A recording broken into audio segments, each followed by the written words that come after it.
When you're trying to achieve your goals, it is easy to believe the answer lies in finding the right strategy. So you set better goals, you work harder on your habits, you look for motivation, and you push yourself hard to be disciplined. But none of those things addresses that deeper question that sits underneath every goal you'll ever pursue. And it is this. When you tell yourself you'll do something, do you actually believe yourself? Because if you have spent many years making promises to yourself that do not translate into action, what erodes isn't your intelligence, your potential, or even your ambition. It is your self-trust. And that erosion happens gradually, that most people don't notice it until they're struggling to follow through on the things that genuinely matter to them. And self-trust is one of the most overlooked fundamentals of goal achievement. But here's the thing. Every goal depends on a future version of yourself honoring the commitments the present version of yourself made. Now, let me give you an example to ground this so you can better understand what I'm saying. Imagine a friend who constantly promises to call, to show up, to follow through, and they rarely do. You probably wouldn't think of them as a bad person. You would simply stop believing their promises because the evidence has piled up past the point of denial. The relationship with yourself works in much the same way because there is a part of you that is quietly keeping score on whether you actually follow through on your commitments.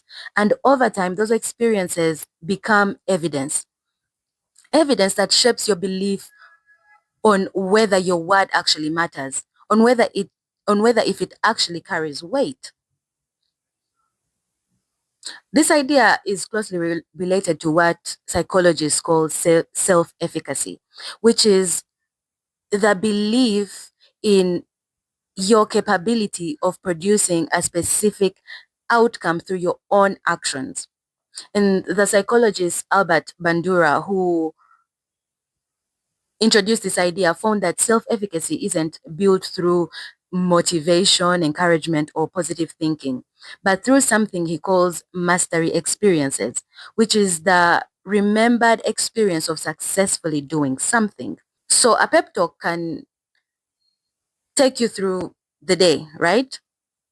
But a track record changes your belief about yourself. Because here's the thing, the mind treats success as proof in a way it can never treat good intentions.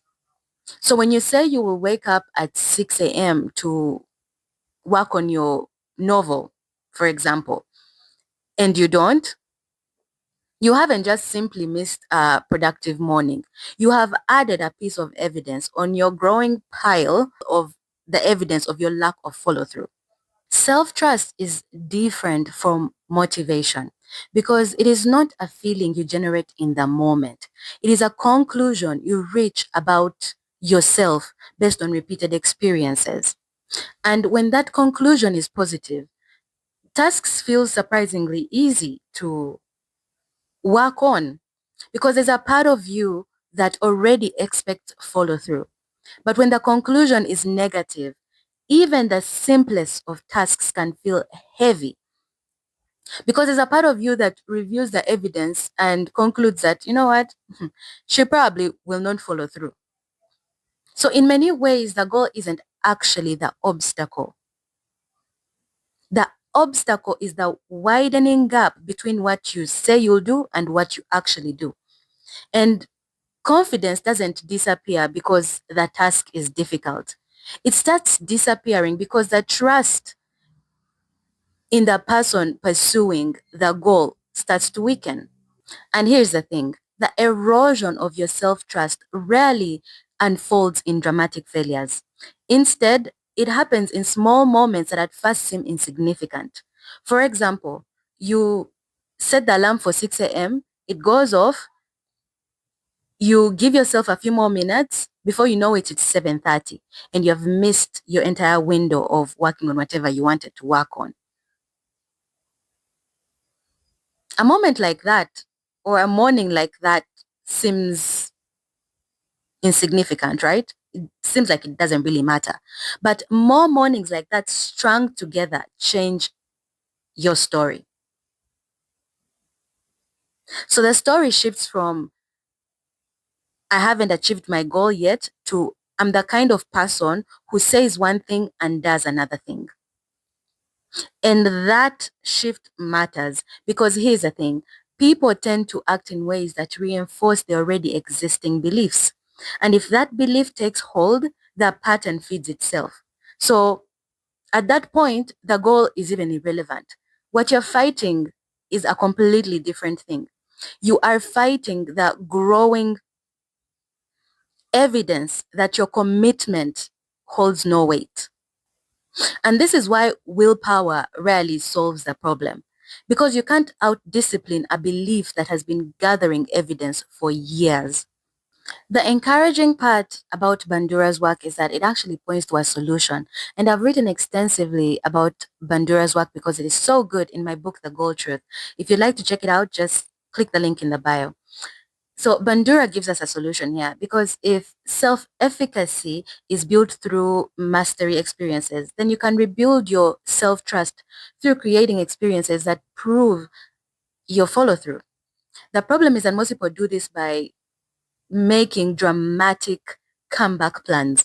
For example, they decide they will write for an hour every day, they will work out 6 times a day, they will meditate daily and completely change their lives by next month. The problem with these ambitious plans is that they often create more opportunities for failure than success. So instead of going that route, what you need to do is start embarrassingly small. So instead of writing for an hour, just write for 5 minutes. Because the plan isn't to completely overhaul your entire lifestyle overnight. Just simply start small. And this can look like perhaps writing for 5 minutes after your morning coffee or tea, or taking a small walk around the block. The activity itself matters far less than the proof that you actually follow through. The proof here is actually what matters because it becomes a data point that supports a new conclusion that I'm the kind of person who follows through on my commitments. When I say I'm going to do something, I actually do it. And over time, that evidence starts to accumulate.